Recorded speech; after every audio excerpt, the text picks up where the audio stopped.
Assalamualaikum warahmatullahi wabarakatuh.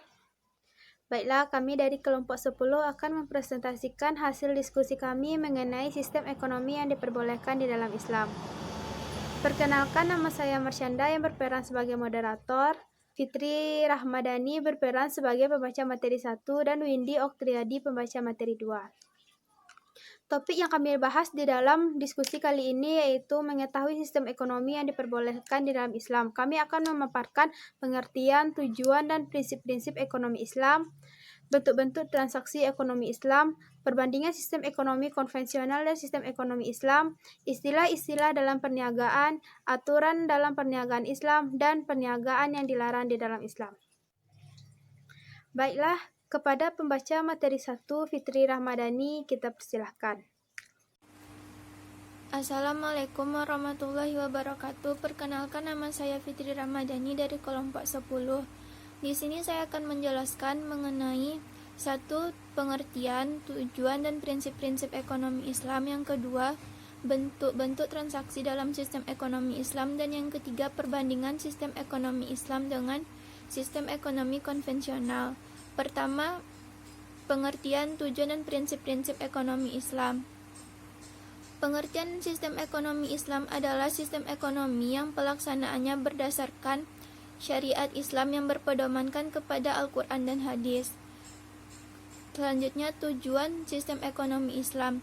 Berdasarkan konsep dasar dalam Islam, tujuannya yaitu tauhid dan berdasarkan rujukan pada Al-Quran dan Sunnah, tujuannya yaitu 1.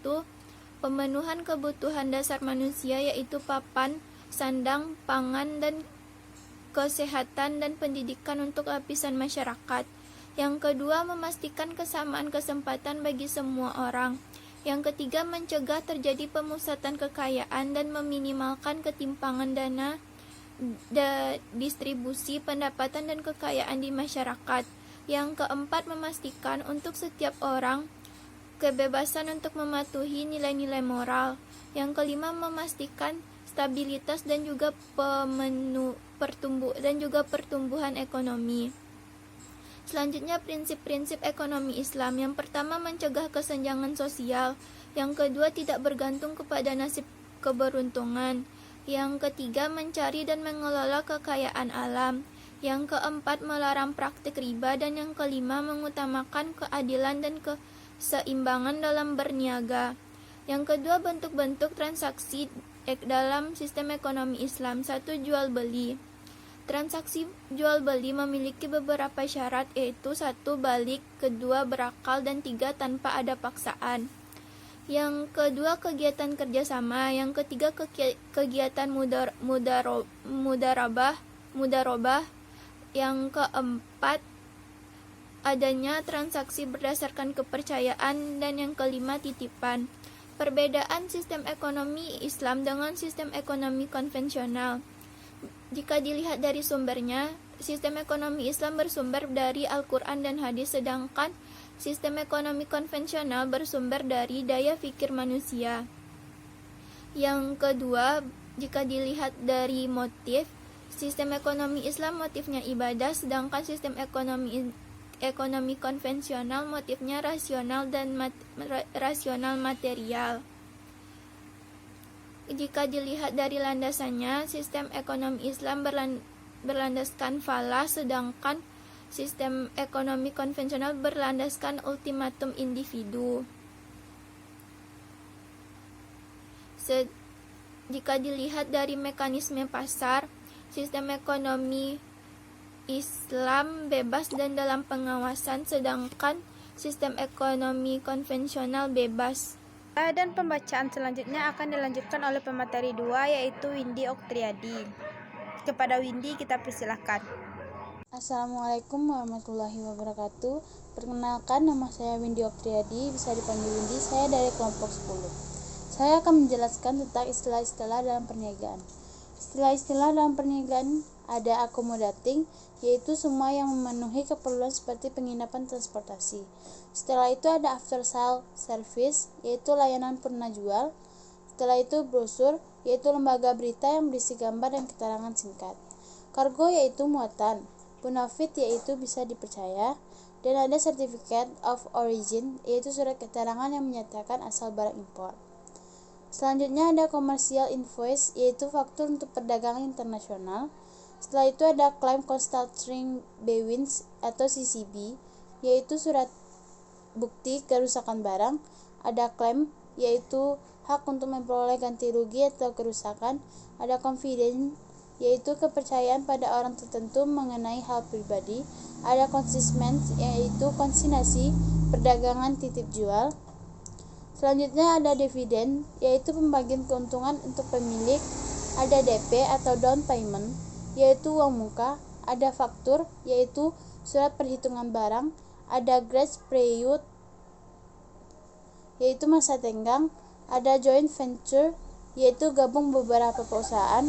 Ada Consignment atau Bill of Loading, yaitu surat angkutan barang. Ada Leasing, yaitu penyewaan. Ada Long Term Loan, yaitu pinjaman jangka lebih 5 tahun. Ada Mail Order Selling, yaitu penjualan barang melalui pos. Ada Manual, yaitu buku pedoman pengoperasian barang. Ada Monster Sample, yaitu contoh barang. Ada Packing, yaitu pengepakan. Dan ada juga Packing List, yaitu daftar rincian. Ada juga Patent, yaitu hak dari pemerintah kepada orang atau badan yang menemukan hasil karya tersebut. Ada juga Promise, yaitu surat perjanjian. Ada juga Ready Stock, persediaan barang. Ada juga Retail Outlet, yaitu toko eceran. Ada juga Salvo Error and Omissions atau Error and Omissional Expected, yaitu perhitungan dapat dibetulkan jika terdapat kesalahan. Yang tersebut ada Underwriter, yaitu pemegang risiko. Selanjutnya, saya akan jelaskan tentang aturan dalam perniagaan. Dalam perniagaan memiliki aturan tertentu, seperti amanah. Amanah penjual dapat bersikap jujur, tidak penipu satu sama lain. Yang kedua, ihsan, mengambil keuntungan kecil. Yang ketiga bekerja sama. Penjual dan pembeli hendaklah bertolak unsur, sekiranya timbul sebarang perkara. Yang keempat, tekun. Perniagaan harus dilakukan dengan tekun. Perniagaan yang dilarang dalam Islam yaitu jual beli makadarah, jual beli mulamazah, jual beli muamazah, jual beli mahaqalah, jual beli muhazabanah. Baik, di sini saya akan jelasin jual beli mukadarah, yaitu menjual buah-buahan dan biji-bijian yang belum masak. Berdasarkan hadis dalam kitab Sahih yang datang dari Abdul bin Umar radhiyallahu anha. Yang kedua, jual beli mulamasah, yaitu mulamasah artinya bentuk. Jual beli itu terjadi dari sentuhan. Contohnya, seseorang memegang kain, maka kain yang dipegang tadi yang harus dibayar sesuai dengan bentuk, warna, dan harganya.